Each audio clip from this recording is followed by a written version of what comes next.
amigos, continuando a aula anterior, agora nós vamos falar um pouco de variáveis e viabilidades para a realização da pesquisa de vocês, com foco, como eu já falei anteriormente, na elaboração da monografia no modelo artigo científico.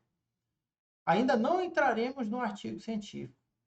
A minha intenção é aqui que a gente, antes de tentar elaborar, executar uma pesquisa científica, a gente pense no objeto que a gente está escolhendo, no assunto, no tema, na delimitação, tá bom? Então, as duas últimas aulas serão, né, as duas últimas partes dessas aulas serão, de fato, sobre a estrutura do artigo. Mas, por enquanto, continuemos pensando na importância da nossa pesquisa. Tá aí, eu vou falar algumas variáveis para vocês agora e viabilidades antes de elaborar a sua monografia e antes de executar a sua pesquisa. Partindo do pressuposto que vocês ainda estão na fase de escolha da temática, da escolha do objeto de estudo, da área de pesquisa. Quem já escolheu isso, você pode repensar se é adequado e se é viável. Então, meus amigos, para início de conversa, esse é um texto que eu estou trabalhando. Essa redação científica vai ser objeto de uma aula mais à frente. Eu geralmente escrevo trechos de texto e penso sobre esse trecho em vários momentos. E eu escrevi isso aí para quem está querendo iniciar uma pesquisa. Está da seguinte forma: o pesquisador, ao iniciar uma determinada pesquisa, deve pensar cartograficamente o seu objeto de estudo. Por mais que a pesquisa não esteja iniciada ou concluída, o pesquisador deve levar em consideração a área que será cartografada, recorte espacial, objeto do produto, a data que será representada, o recorte temporal, os programas e operações espaciais em ambiente computacional, o trabalho de campo e o público-alvo, que é o universo de pesquisa, além da base cartográfica que está disponível, seja ela vetorial ou rastro. Ao desconsiderar esses aspectos iniciais, a pesquisa estará prejudicada desde o seu princípio. Pensar cartograficamente antes de iniciar a pesquisa é fundamental para o sucesso das atividades, visto que já indica a intenção do pesquisador do que quer elaborar como produto cartográfico, ou seja, o que quer enquanto resultado final. E esse produto cartográfico, esse resultado final, ele compreende a área de estudo, objetivos, recorte espacial e temporal, tipologia de dados espaciais que serão utilizados, sejam ponto, linha, polígono, imagem raster, além dos softwares, operações espaciais e etc. Tá? É um texto que eu estou desenvolvendo e ainda está em construção. Ou seja, quando eu falo em pensar cartograficamente, isso serve para os mais diversos tipos de pesquisadores. Eu estou sugerindo que vocês pensem sobre a sua área de pesquisa, sobre a população que será pesquisada, os procedimentos que vocês utilizarão para chegar nessa pesquisa, tá? Para chegar nos resultados da pesquisa. A pesquisa será feita, mas os resultados ainda não estão certos, né? Se o resultado tivesse certo antes da pesquisa, então provavelmente é óbvio que a pesquisa não seria tão necessária. Mas antes de iniciar qualquer empreendimento, qualquer atividade, seja ela de pesquisa ou não, nós devemos conhecer o espaço geográfico, conhecer a região, conhecer o território, o lugar e as paisagens. Além de conhecer o que está nesse espaço geográfico, população, natureza, entre outras coisas. Então, pensar cartograficamente é pensar a área, pensar o objeto e pensar o tempo, além dos instrumentos que vocês utilizarão na execução da pesquisa. Assim, partindo desse pressuposto de pensar cartograficamente a pesquisa, e quando eu falo, de novo, cartograficamente, não é só para o pessoal que trabalha com mapa, tá? a pesquisa em geral, pesquisa científica em geral, eu elaborei algumas variáveis da pesquisa. São variáveis importantes e que eu já citei de alguma forma nas aulas anteriores, que são importantes de serem levadas em consideração. Tá? Nós devemos levar em consideração como variável para eu escolher um assunto, para eu executar uma pesquisa, a viabilidade intelectual, tá? Que é a capacidade intelectual do pesquisador em fazer o estudo. Eu já falei sobre isso em aula anterior. Tá? Será que eu tenho competência em elaborar em executar aquela pesquisa? Eu tenho que me autoanalisar a todo momento. E muitas vezes de forma autocrítica. Assim, o pesquisador geralmente investe em estudos que têm acúmulo de conhecimento, especializando-se cada vez mais em um determinado assunto e não iniciando estudos cada vez que começa uma nova pesquisa. Pois o início de uma pesquisa deve ser entendida como um aprimoramento ou aprofundamento de uma pesquisa anterior, de forma a qualificar cada vez mais o pesquisador e a própria pesquisa. Em caso de nova pesquisa, que não faz parte do rol da temática do pesquisador, essa limitação de conhecimento pode ser superada com mais estudos sobre a temática escolhida. Ou seja, se eu pretendo elaborar uma pesquisa hoje, é mais viável e adequado que eu continue pesquisando no meu métier, porque eu já tenho todo um acúmulo de conhecimento oriundo de pesquisa bibliográfica, documental, trabalhos de campo e etc. Uso de softwares, de operações espaciais, etc. Quando eu escolho um novo objeto, um novo assunto, uma nova temática, não é impossível eu fazer aquele trabalho, mas eu vou ter que ter tempo para me preparar. Eu vou ter que fazer uma pesquisa bibliográfica aprofundada para falar daquele assunto. Isso é importante, meus amigos, porque vocês não devem ir de assunto para outro aleatoriamente. Preparem-se para falar sobre uma determinada temática, assunto, área de estudo, processo ou fenômeno. Preparem-se lendo ou indo em campo ou fazendo trabalho de laboratório. Tá? Evitem escolher temas e assuntos que vocês não dominem, que não tenham competência. Isso eu já falei anteriormente, mas bato nessa tecla porque é impossível. É possível que a gente escolha, muitas vezes, levando em consideração modismos, né? Que também a ciência tem em alguns casos. Tá? Eu tenho que considerar a viabilidade financeira. Eu já falei em algum momento isso nessas aulas. Tá? Corresponde aos limites econômicos e financeiros para a execução da pesquisa com ou sem financiamento. Não é porque a pesquisa tem financiamento que eu vou ter recursos limitados. Tá? Então, toda pesquisa tem um orçamento. E a pesquisa de vocês não será diferente. Vocês têm que prever os gastos. Tá? E se esses gastos ultrapassarem o que vocês têm para gastar, ela pode ficar inviável. Em caso de ausência de financiamento ou bolsa de estudo, o pesquisador deve retomar a estratégia de execução, escolhendo uma área de estudo próxima, tá? Que não dependa de tanta ida e vinda a campo, por um período de tempo curto, tá? E um universo de pesquisa menor.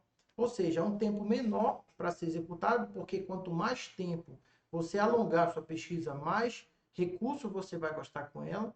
E o universo de pesquisa menor, porque quanto mais pessoas ou animais que você vá utilizar como população de estudo, mais caro fica também para fazer entrevista ou um estudo de caso, etc. Que não torne a pesquisa onerosa, né? A gente escolhe uma coisa, um objeto, processo, fenômeno menor, para não onerar financeiramente e não prejudicar a divulgação final dos resultados. Para que a pesquisa também ela não fique superficial. Tá? Então, quanto mais tempo eu tenho, recurso, menor a área que eu possa aprofundar o conhecimento, ela fica mais qualitativa, ela fica mais aprofundada e qualitativamente com dados muito mais precisos sobre o assunto que você está estudando. Outra variável da pesquisa importante ser considerada é a viabilidade geográfica, que diz respeito à variável que determina o número de vezes que o pesquisador poderá estar em contato com sua área de estudo e a população estudada. Se a área escolhida for distante demais, grande demais, ou que demandará mais tempo e recurso financeiro para ser visitada, será cada vez mais difícil do pesquisador ter pesquisa com coleta de dados em campo. Ou seja, se a minha área de estudo for muito distante de onde eu moro, tá? Se ela for grande demais, né, mais difícil será eu fazer a pesquisa de campo. Por quê? A ida e vinda até a minha área de estudo, ela vai demorar mais, né? Vai demorar mais a eu chegar lá. Se ela for grande demais, vai demorar mais a eu visitar toda a área, né? Pesquisar sobre toda a área.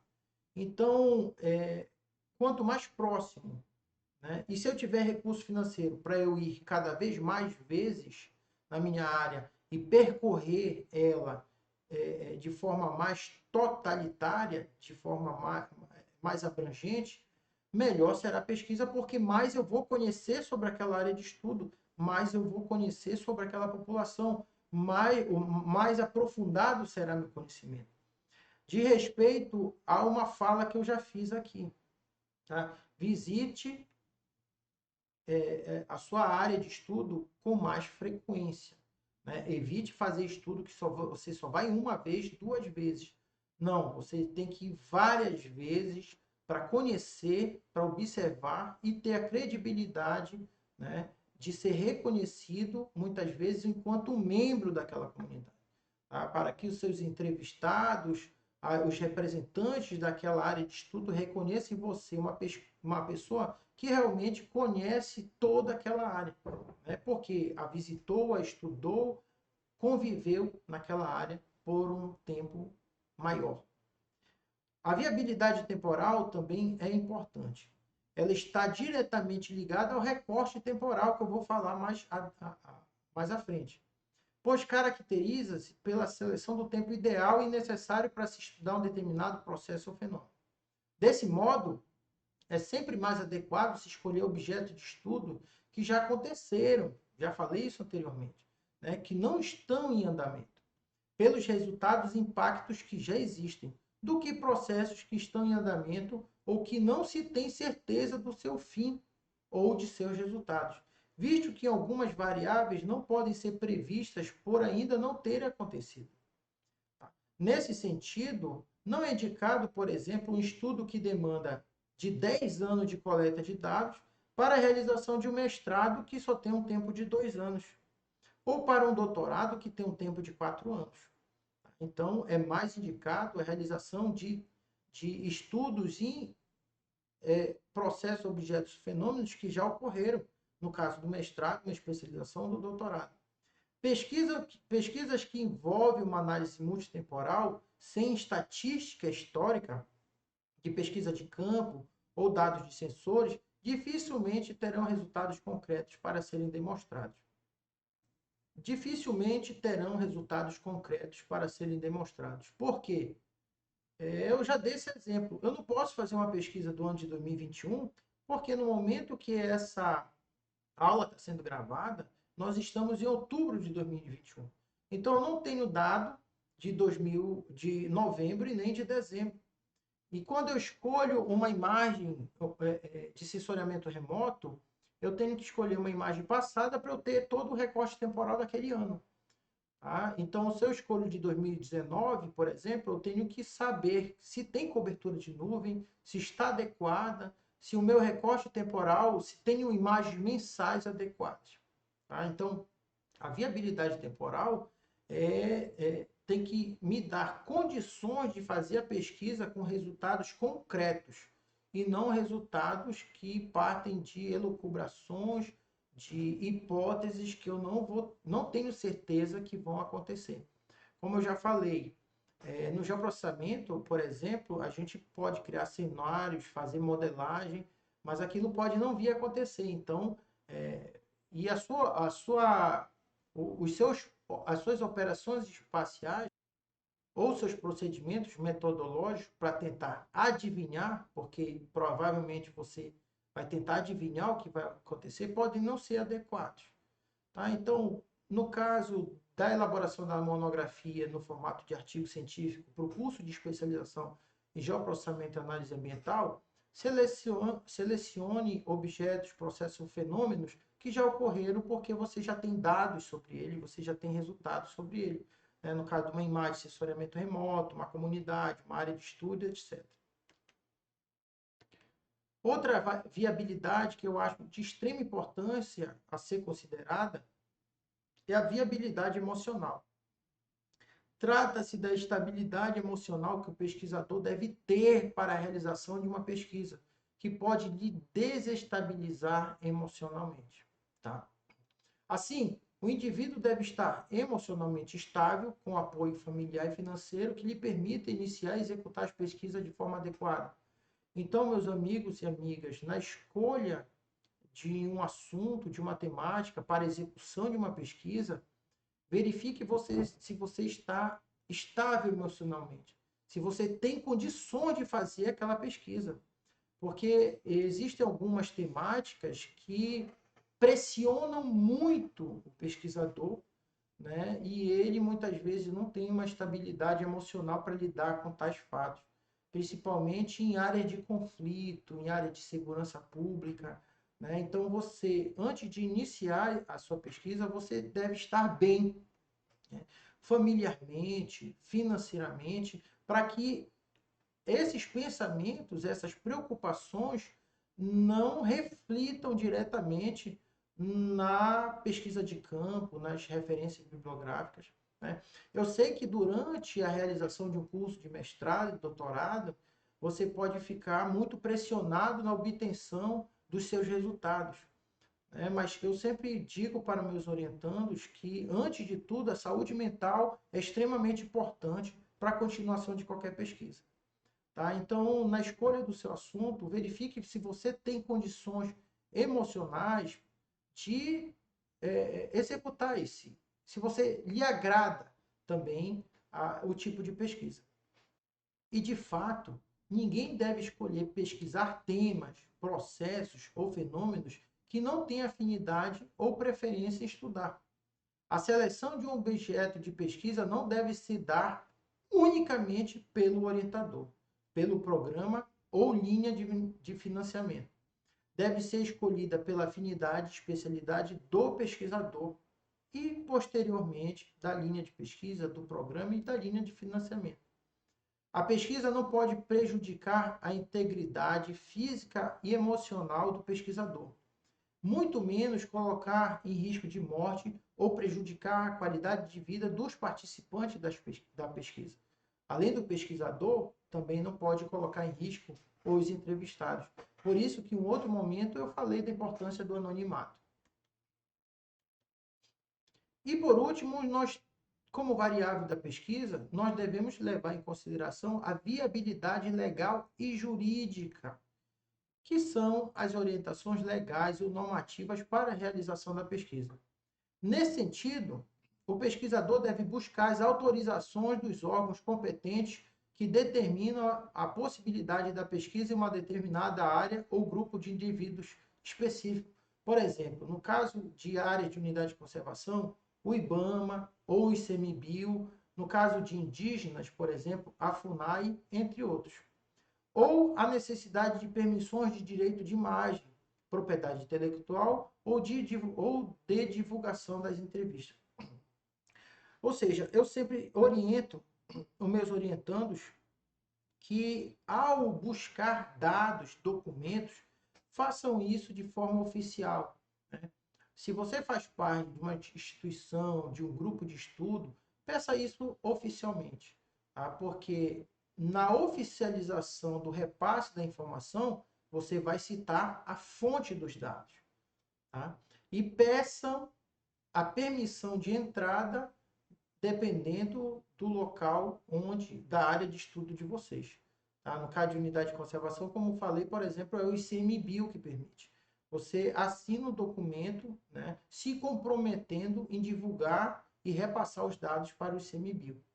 Tá? E existem diversos outros exemplos que podem ser dados, mas que vocês devem observar sobre a legalidade da divulgação dessas informações. Nesse caso, sugere-se ao pesquisador o anonimato dos entrevistados, como eu já falei, e a não identificação dos seus rostos e imagens, como forma de prevenir possíveis processos judiciais ou prejuízo aos participantes da pesquisa. Os rostos, principalmente de crianças, não devem ser, né, por uma questão de invasão de privacidade, direito de imagem, entre outras coisas. E o entrevistado deve permitir que você use a imagem dele. Em alguns programas, existe uma declaração que é dada ao entrevistado para ser assinada e permitir a divulgação das imagens, né? Não só dele, mas como das suas propriedades. Então, a gente deve evitar prejuízo aos participantes da pesquisa, como risco de morte, perseguição política ou qualquer outro tipo de constrangimento. E, atrelado a essas variáveis da pesquisa, eu elaborei também 4 recortes que devem ser pensados e que, de alguma forma, eu já falei para vocês. Tá? O recorte temporal, que é a data, o período histórico que a pesquisa foi e será realizada. Foi realizada, melhor falando. O recorte espacial, que é a área ou delimitação espacial da área que será pesquisada.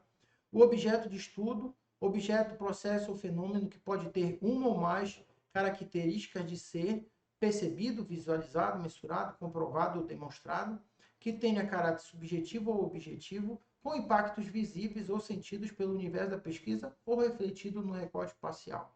Né? O objeto de estudos é o tema que você vai estudar, a delimitação do tema. Né? Lembram sobre a cobertura vegetal no bairro da Pedreira, sobre a unidade de conservação da Resex Curuçá? Né? Esse é o meu objeto de estudo. O que tem dentro dele, né, em termos de população, a gente chama de universo de pesquisa, que é a população, comunidade ou categoria de indivíduos que será atingida, né, ou estudada. O pesquisador deve atentar se terá acesso aos dados do universo de pesquisa que escolher. Por que é importante isso? Porque antes de pesquisar, vocês têm que ter ideia, ou devem saber, quem detém os dados sobre aquela área, sobre o universo de pesquisa ou sobre a área pesquisada. Por exemplo, unidade de conservação, no caso, é ICMBio. Né? E no caso do curso de geoprocessamento e análise ambiental, vocês devem conhecer, devem saber o órgão que detém os arquivos shapefile, os arquivos vetoriais e matriciais da área de estudo para poder realizar a pesquisa. E nós temos 5 fatores ainda a considerar na escolha do objeto de estudo. Tá? Eu já falei das variáveis a serem consideradas, falei agora há pouco do recorte, e nós temos que considerar algumas questões pessoais na escolha desse objeto. Tá? Principalmente da capacidade do pesquisador. Isso tem a ver com a viabilidade intelectual, isto é, da especialidade de cada profissional em saber analisar o que produziu. Desse modo, um biólogo entenderá sua pesquisa diferente do que um geólogo, geógrafo, engenheiro e assim por diante. A escolha multi, inter e transdisciplinar dos objetos de estudo refletem o conhecimento de seu pesquisador. Assim, quanto mais treinada a visão do pesquisador, mais complexo será o produto final gerado. E vice-versa. Daí teremos pesquisas simples e complexas, dependendo do público para qual a pesquisa foi feita. Nós devemos considerar também as instituições, organizações e ideologias do pesquisador. De alguma forma, meus amigos e amigas, direta ou não, todos os indivíduos estão vinculados a instituições, organizações políticas e ideológicas, que influenciam em suas práticas e, consequentemente, repercutem nos produtos e ou atividades que serão realizadas. Por isso, o pesquisador deve cultivar a prática da imparcialidade. Ele não pode ser tendencioso. As suas pesquisas não devem ser tendenciosas, partidárias ou preconceituosas, mas que estimulem o sentido crítico de seus leitores na busca por um entendimento próprio dos fenômenos. Ou seja, toda vez que eu vou pesquisar, eu procuro mostrar o que está ocorrendo de fato, sem emitir a minha opinião. O meu trabalho é acadêmico e científico. Um texto jornalístico, sim, ele serve como denúncia, como crítica, né? Mas muitas vezes texto jornalístico não tem embasamento científico que o nosso trabalho vai ter, o nosso artigo científico vai ter. Alguns artigos servem como denúncia, mas a grande maioria eles deixam para o leitor tirar suas próprias dúvidas.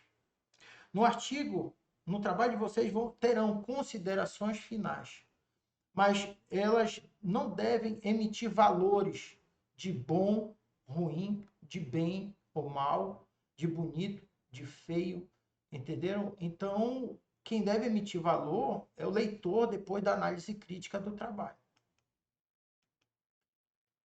Mais um fator, eu tenho que considerar as ferramentas, no nosso caso, da especialização, geotecnológicas, softwares e hardwares disponíveis para a elaboração da pesquisa. Assim, é necessário enfatizar que existem diversos programas e equipamentos direcionados à elaboração de gráficos, mapas e outros métodos de representação e divulgação científica.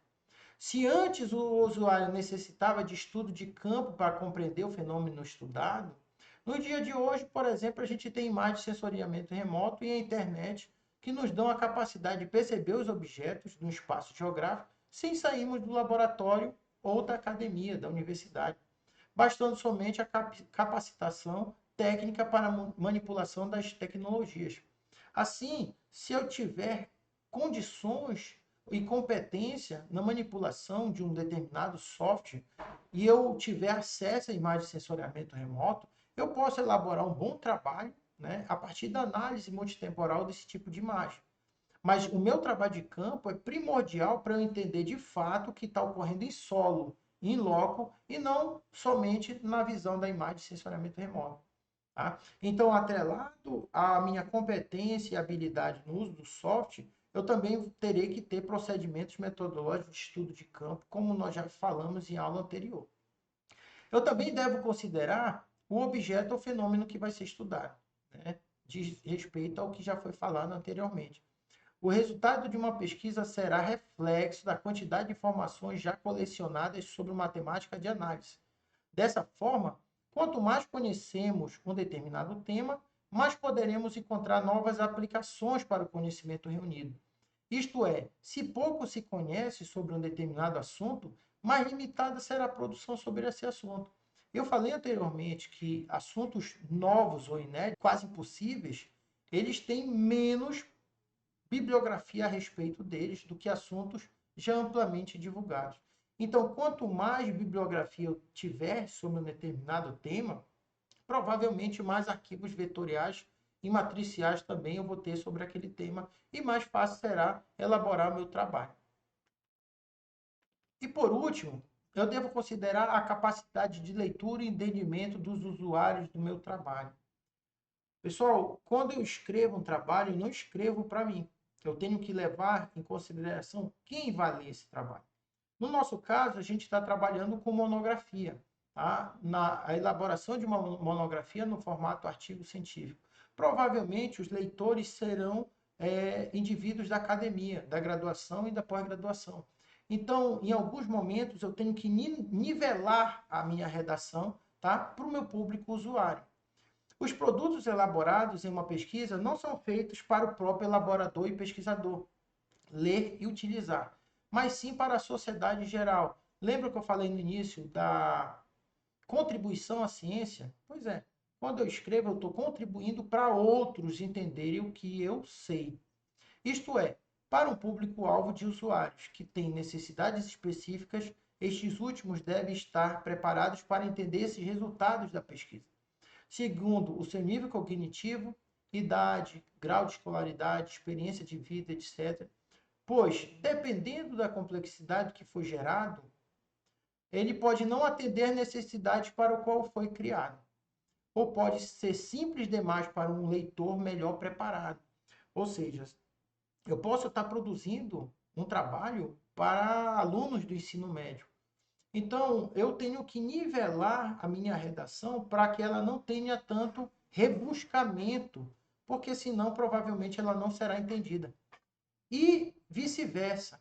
Se eu estiver preparando um texto para um público muito preparado, em termos de especialidade, por exemplo, na área climática, eu tenho que adequar a minha redação e a minha linguagem para aquele público. E aqui um ponto importante quando a gente vai falar de quando a gente vai escolher, né, e considerar o nosso trabalho como a escolha do nosso assunto, a escolha da temática do nosso trabalho. O problema do ineditismo. Eu já falei anteriormente sobre o trabalho lá do nosso colega do Rio Grande do Sul e eu vou aplicar a metodologia dele aqui no Pará. Tá? Eu estou no Pará neste momento. Então, o ineditismo é um ponto de vista, no meu ver. Tá? A meu ver, eu falo isso para os meus orientandos. Ok, quando escolhemos temáticas que já são conhecidas pela comunidade científica, torna-se mais fácil o cruzamento de informações diversas, que possibilita a construção de novos conhecimentos, em que a formação do elaborador terá influência direta na complexidade do produto criado. Assim, se a temática da minha pesquisa não é conhecida, ou pouco debatida ou pesquisada, eu terei mais dificuldade em reunir informações. Então, o ineditismo é um ponto de vista. Se eu escolho uma temática que nunca foi trabalhada, não quer dizer que eu não vou usar métodos já trabalhados em outros lugares. Eu posso escolher trabalhar um bairro em que ninguém nunca escreveu sobre aquele bairro, né? Ou uma unidade de conservação que ninguém escreveu sobre essa unidade de conservação, ou outra bacia hidrográfica, por exemplo. E aí está meu ineditismo. Tá? Aquela unidade territorial que eu escolhi, ninguém escreveu sobre ela. Mas o método, os procedimentos metodológicos que eu vou fazer análise daquela unidade, eles não precisam ser inéditos. Tá? Eu posso usar buffer, kernel, a identificação de app, classificação de imagem supervisionada, entre outras coisas. Então, as ferramentas, elas não são inéditas, mas o meu objeto de estudo, a escolha, às vezes, o recorte espacial é inédito. Por exemplo, eu falei anteriormente do bairro da Pedreira, em Belém. Se alguém fez uma análise de 2000 a 2010, o trabalho acabou em 2010. Eu posso fazer um trabalho de 2010 a 2020. Ele será inédito, porque ninguém fez o trabalho de 2010 a 2020. Estão compreendendo? Então, o ineditismo é um ponto de vista. E, particularmente, eu falo para vocês, é muito difícil nós escolhermos um trabalho inédito na escolha do objeto de estudo, nos procedimentos metodológicos, hoje em dia, porque a gente tem que considerar toda a produção humana até os dias de hoje. Então, muito que a gente faz se repete ao longo de décadas e séculos. Né? Só o ferramental, em algumas vezes, que é diferenciado. Então, meus amigos e amigas, a pesquisa científica muitas vezes é um ato solitário, outras vezes fruto de uma produção científica. Se vocês tiverem o benefício de fazer um trabalho com uma equipe, isso será maravilhoso. Mas se vocês não tiverem essa vantagem, digamos assim, de ter uma equipe lhes ajudando no debate, na conversa, na análise dos dados, você fará sua